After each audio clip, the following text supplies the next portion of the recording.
I finished high school and I hadn't read a single extracurricular book of any significance. My reading list comprised of basically pop novels that glorified misogynistic men. Academically also, I did not show any brilliance. I didn't like my lectures, so the moment my teacher would come in, my mind would take on an identity of its own and leap on its flight of fancy. I'm sure some of you can identify with that. So, in order to avoid detection, I had to perfect the art of staying missing in plain sight. And that's quite an art. You are sitting in the class, but you're not visible. I was basically a floater. I had no plan, no specific interest or skill set. Like an average Jane. To top it, I had inherited a bit of messed up family legacy.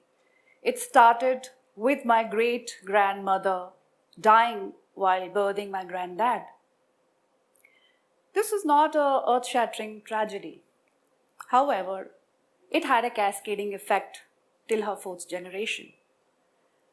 My great-granddad never married again and he had to travel for his job.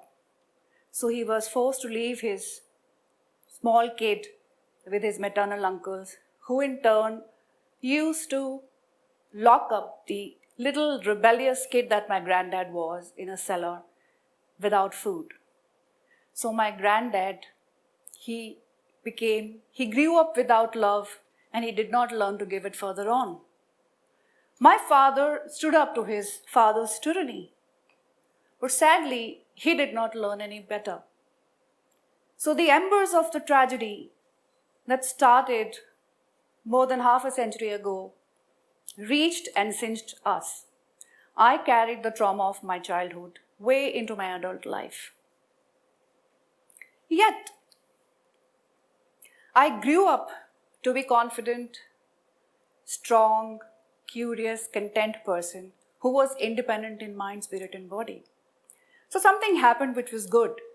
And that's the beauty of life. It juxtaposes the good, the bad, and the ugly. The most important influence in my life was my mother, who finally broke this cycle of oppression and infused it with love and hope. She had a tragic life too. She had to face partition, hunger, poverty, near destitution. But she was undeterred. She pursued education. She was awarded by the chief minister. She topped the state university exam. And she turned all the lemons that life threw at her into lemonades. But just when her life got on an even keel, she got trapped in an arranged marriage made in heaven. Yet the way she reacted to her challenges were very different.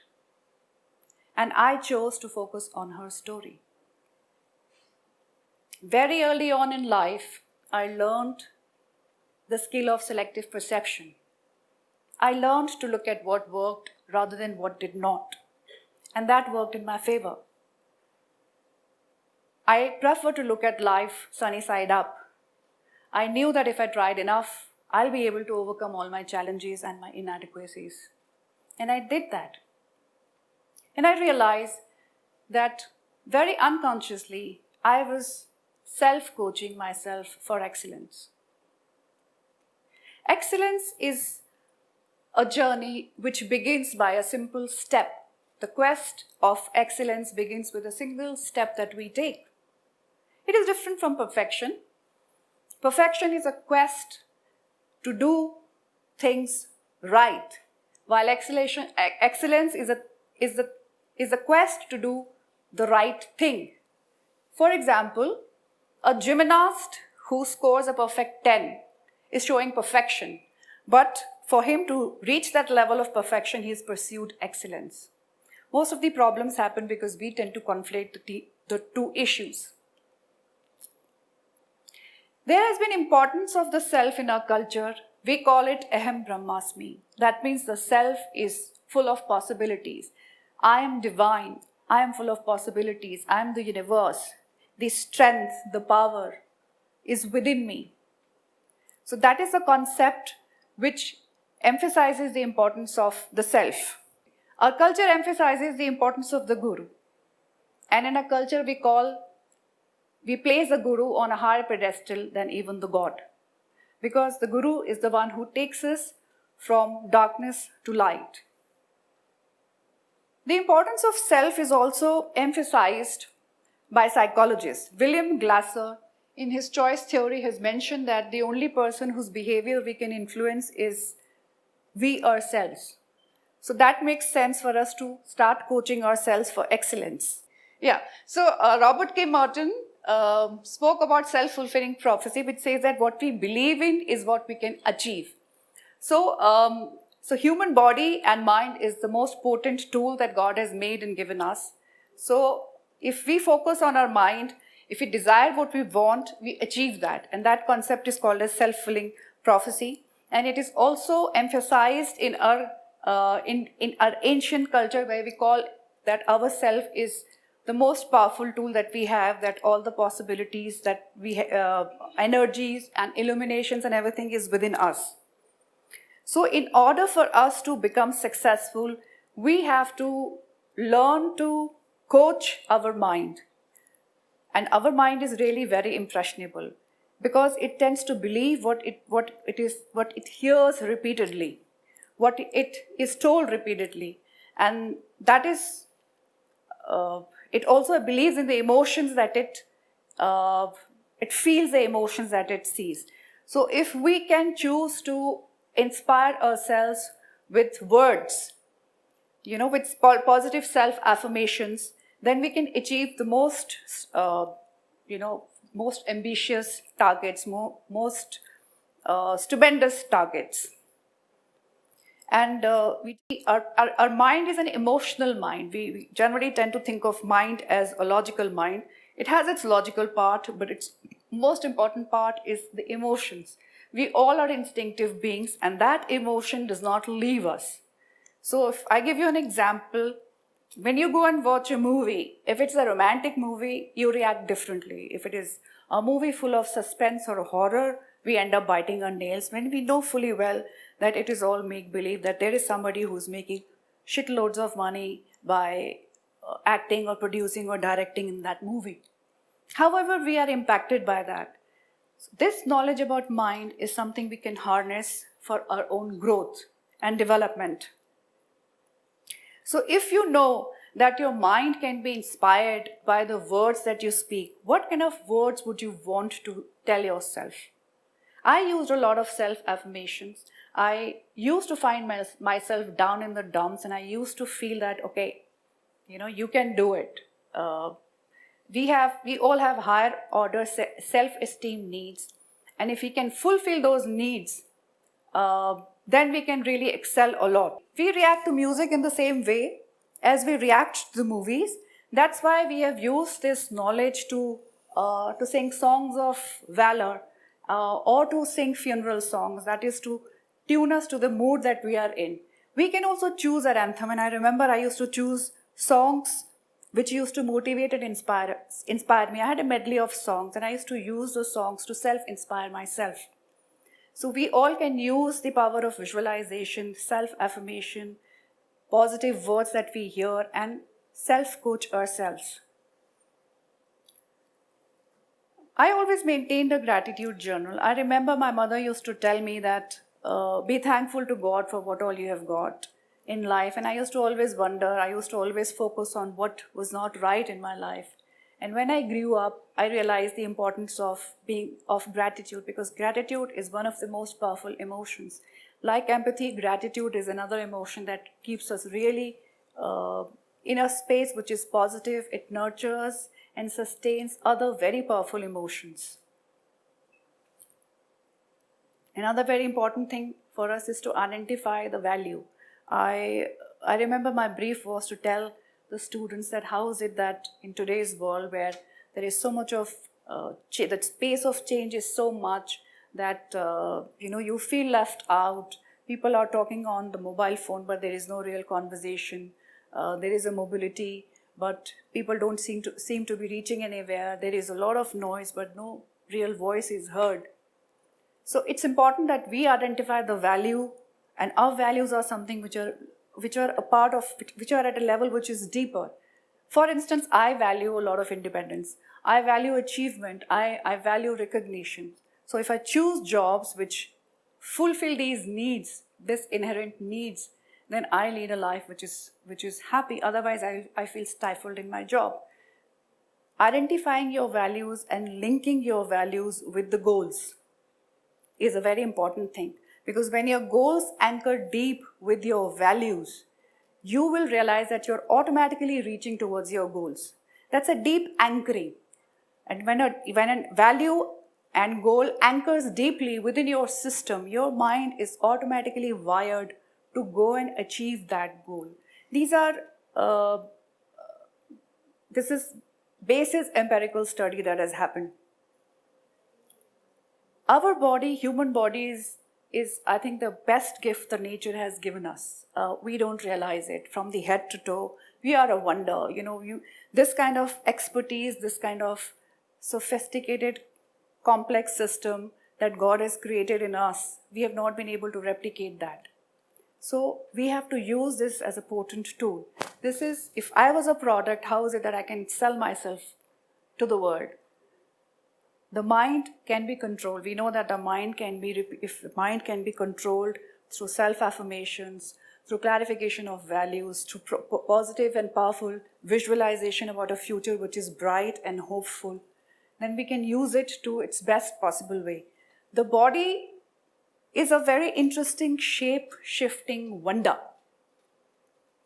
What we feel, we show. So if you have positive emotions, if you're feeling confident, you will show it. Your body will show that. However, if you're not feeling confident, it's very difficult for you to, unless you are a top-class actor, to show that, to reflect that. Therefore, infuse your mind with thoughts so that your body can reflect. And reverse is, you lift up your body and lift up your shoulders, and you see that your emotions, you acquire positive emotions. That's also a tool that we can use very positively. A very important thing when we go on the journey of self-excellence is the internal saboteur that we have. It's also called as the gremlin that sits inside, that works on the logic of a small kid who's 8 or 9 years, and it has very noble intentions to protect you. However, it does not allow you to take risk.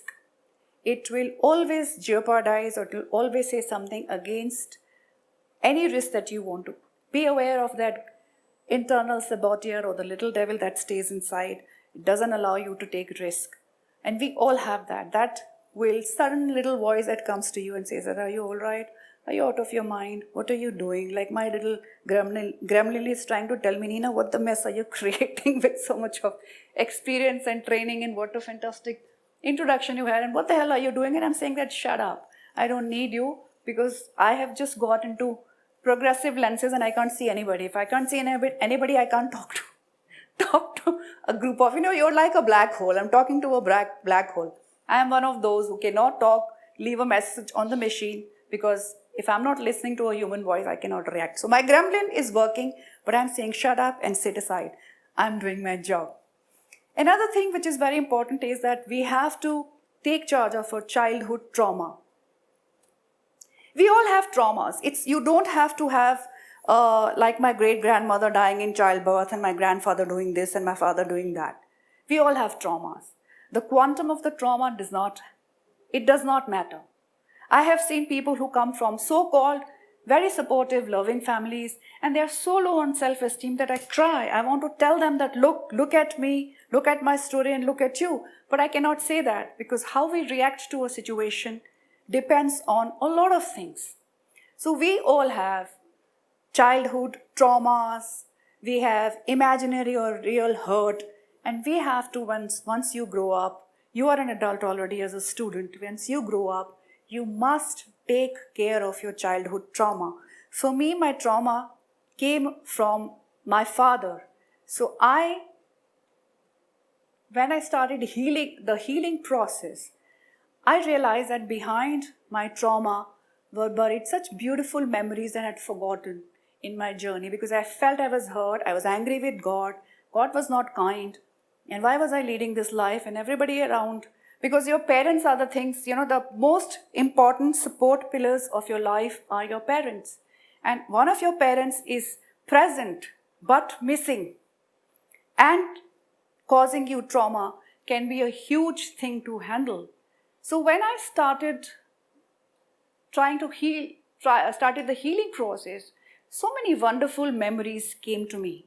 I realized that he used to make such beautiful, he would dish out such beautiful mouth-watering dishes for us, how he supported us in front of a bully, and all the love that he never experienced from his father, and he tried to give it to us. I could see that, and I could see it only when I came on the position of power, when I decided to heal myself. And then those beautiful memories came in. So please heal yourself, forgive yourself, and believe in the beauty of life and in the beauty of God. Because unless you are standing on a positive emotional plane, you cannot do much. I mean, you will do, of course, but you cannot reach your full limit. For you to reach your full limit, you are the one who has to heal yourself. You are the one who has to pick yourself from down in the dumps and move forward. The journey of excellence can be started by a simple step. It need not be stupendous. My learning was that happiness for me when I was a small kid, just a pair of clothes, a roof above my head, and food on my plate, and the love of my mother.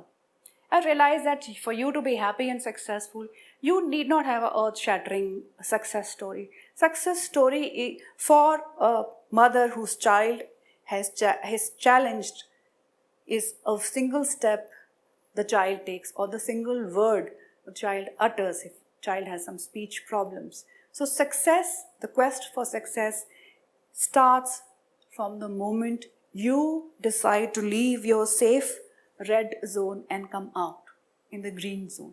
Your journey for success has started. All the big companies, all the huge, stupendous success stories started with a single step. Don't be bogged down with a perfect story.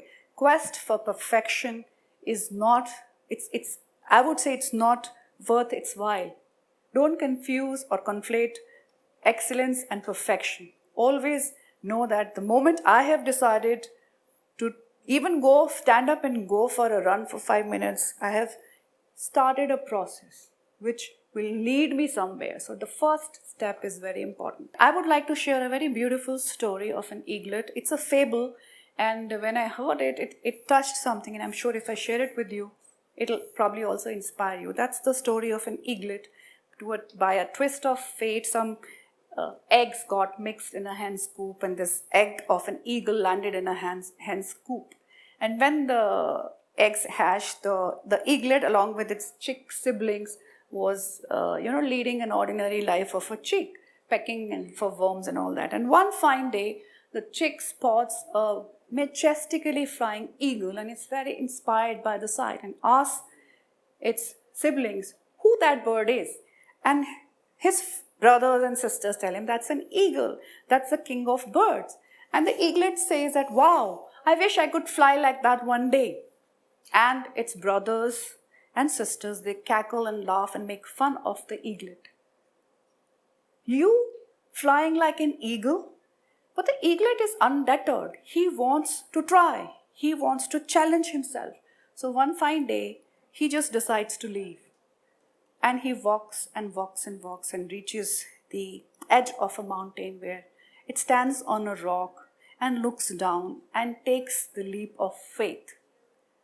After a while, after fluttering for a while, it finds the strength in its wings and starts flying like a majestic eagle that it was born to be. I have used this story to inspire myself to get rid of my self-limiting habits and self-shackling situations, and have come out with bright colors. And I can say that today I'm living some of my most audacious childhood dreams. I hope this story inspires you as much as it did me. Thank you.